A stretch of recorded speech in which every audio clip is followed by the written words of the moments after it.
I think in terms of working with any project that's most effective, it's almost always about an owner who knows who they are and who they're going to become as a result of the project.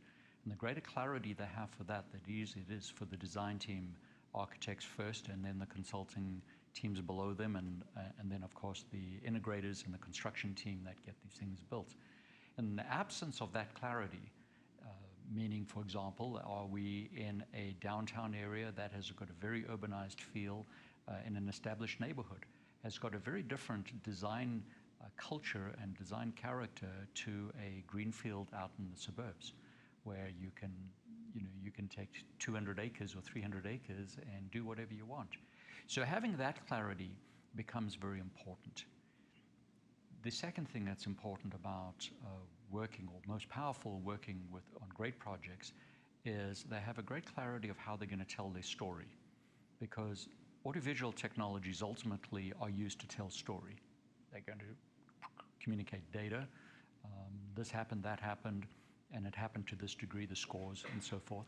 So the technologies in terms of these spaces really tell a story, and that's the power of AV. And when there's a clear story to tell, it becomes much more effective in utilizing AV. And it may be that there's a lot of AV, or it might be there's not much at all. That the space, a plaza, for example, may simply be a powerful community space, and then another component of the project is AV-centric. Or it might be the reverse is true. So knowing the story is what's important. Are we telling data? Are we just communicating the action of the play?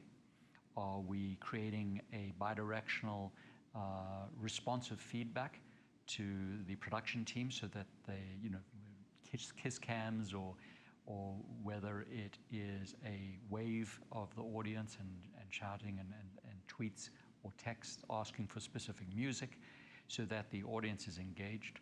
Or maybe the third part, which is where we're creating this emotional experience that is subtle, like great art, that influences you emotionally, but it's much more, you couldn't quantify very clearly exactly what happened.